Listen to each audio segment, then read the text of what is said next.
रितिका और साक्षी दोनों अपनी माँ नर्मदा के साथ एक छोटे से गांव में रहती थीं। साक्षी जब बहुत छोटी थी तभी उसके पिता का देहांत हो गया था। नर्मदा किसी तरह दूसरों के घरों में काम करके अपना खर्चा चलाती थी। रितिका बेटा, मैं मालकिन के घर जा रही हूँ, तुम अपना और साक्षी का ध्यान रखना। ठीक है माँ। माँ, आज तो आते वक्त मेरे लिए समोसे लेकर आओगी ना? कितने दिनों से कह रही हूँ, लेकिन आप हो कि लाती ही नहीं हो। अच्छा बेटा, ठीक है, ले आऊंगी। अब मैं चलती हूँ। इतना कहकर नर्मदा वहाँ से चली जाती है। रितिका घर के कामों में लग जाती है और वही साक्षी बाहर खेलने चली जाती है। अरे हेमा और अनुष्का, आज खेलोगी नहीं क्या तुम दोनों? नहीं साक्षी, अब से हम तेरे साथ नहीं खेलेंगे, क्योंकि अब से हम लोग स्कूल पढ़ने जाएंगे और स्कूल जाने वाले बच्चे तुम जैसे गरीब ना पढ़ने वाले बच्चों के साथ नहीं खेलते। हाँ साक्षी, इसलिए आज से तेरी हम लोगों के साथ कोई दोस्ती नहीं है। आज से तेरी और हमारी सबकी कट्टी। क्या स्कूल? वो क्या होता है? अरे पागल, स्कूल में हम जैसे अमीर लोग शिक्षा प्राप्त करने जाते हैं। वहाँ जाने से बड़े होने के बाद हम बड़े बड़े अफसर या डॉक्टर, पुलिस, इंजीनियर सब बन सकते हैं। क्या सच में? अगर ऐसी बात है तो अब से मैं भी तुम लोगों के साथ स्कूल जाऊंगी। हाँ। ये सुनकर हेमा और अनुष्का जोर जोर से हंसने लगती है। अरे बावली हो गई है क्या? अरे तुम्हें तो एक टाइम भर पेट खाना ही मिल जाए वही तुम्हारे लिए बहुत है। आई बड़ी स्कूल जाने वाली। तुम्हें पता है उस स्कूल की कितनी फीस है? कितनी है? अरे साक्षी, इतनी कि तेरी माँ पूरे साल जमींदार के घर बर्तन मांज कर भी नहीं कमा पाएंगी। अब चल निकल यहाँ से, और अब से तुम्हारी हमसे कोई दोस्ती नहीं है, समझी? तुम लोग देख लेना, मैं जरूर स्कूल जाऊंगी और तुम लोगों से बड़े स्कूल में जाऊंगी और बड़े होकर बहुत पैसा कमाऊंगी। देख लेना तुम दोनों। हाँ। ज्यादा सपने मत देख, अपनी औकात से ज्यादा ही बढ़ रही है। साक्षी, ये सब तुम सिर्फ सपनों में ही सोच सकती हो, हकीकत में नहीं। अब चलो भागो यहाँ से। फिर साक्षी रोते रोते अपने घर आ जाती है। अरे साक्षी, क्या हुआ? आज तू बड़ी जल्दी खेल कर आ गई। साक्षी बिना कोई जवाब दिए अंदर जाकर चुपचाप बैठ जाती है। क्या हुआ साक्षी? किसी से तेरी लड़ाई हुई है क्या, या किसी ने तुझे कुछ कहा? लेकिन साक्षी फिर भी कोई जवाब नहीं देती। फिर शाम को जब नर्मदा काम पर से वापस आती है तो वो साक्षी के लिए समोसे लेकर आती है, लेकिन साक्षी बिल्कुल उदास बैठी रहती है। फिर उसकी माँ उसे प्यार से समोसे देती है।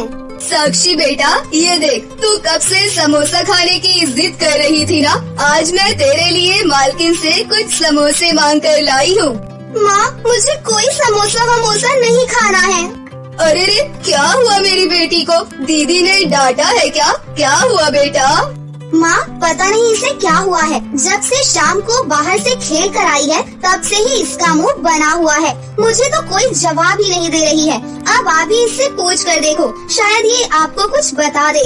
साक्षी बेटा, क्या हुआ? बता मुझे बेटा। माँ, मुझे भी हेमा और अनुष्का की तरह स्कूल जाकर पढ़ाई करनी है और बहुत बड़ा इंसान बनना है। मुझे भी पढ़ने जाना है माँ। लो, देख लिया ना माँ, और इसे बाहर खेलने भेजो। मैं पहले ही कहती थी ना, ये बाहर के बच्चों को देखकर घर आकर यही सब ऊट पटांग जिद करेगी। अब पूरा करो इसकी जिद। कहाँ से पूरा करोगी?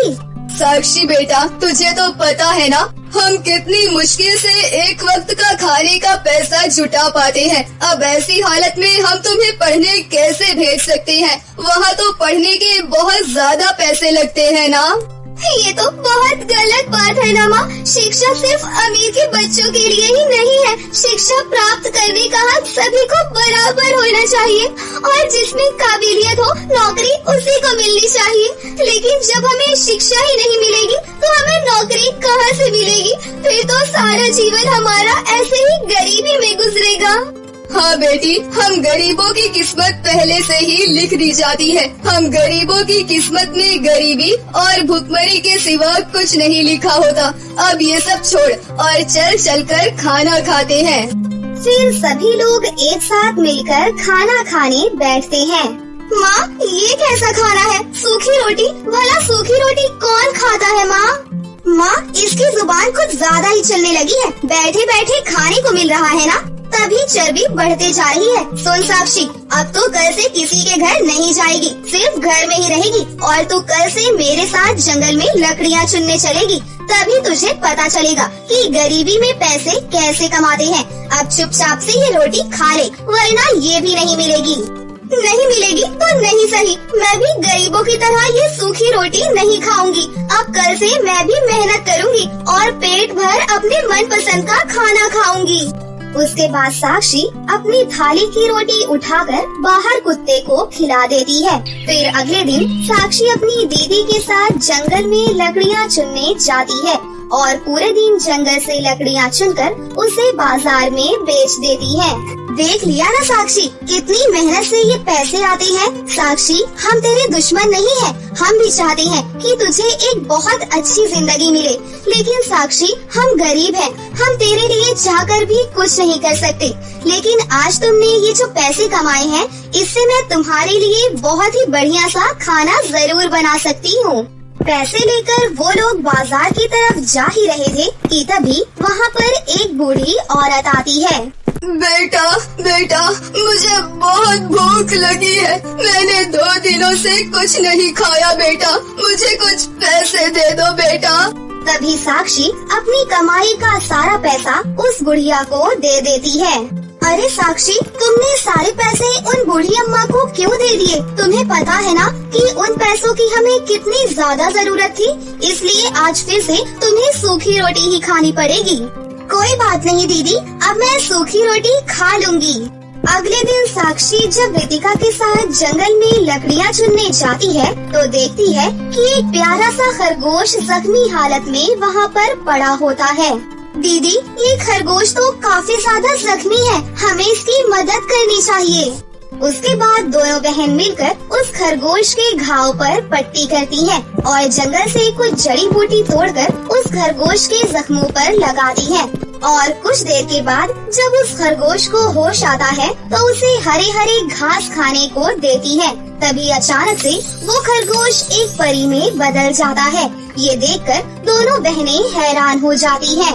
घबराओ नहीं, मैं इस जंगल की रूबी परी हूँ। एक चुड़ैल मेरा पीछा कर रही थी, उसी से बचने के लिए मैंने खरगोश का रूप ले लिया था, लेकिन एक शिकारी ने मेरा ये हाल कर दिया। पर तुम दोनों की वजह से मेरी जान बच पाई है। तुम दोनों का बहुत बहुत शुक्रिया। मेरी जान बचाने के बदले तुम दोनों मुझसे कोई भी एक मनचाहा वरदान मांग सकती हो। मांगो, तुम्हें क्या मांगना है? परी जी, ये तो हमारा फर्ज था, हमें आपसे कुछ भी नहीं चाहिए।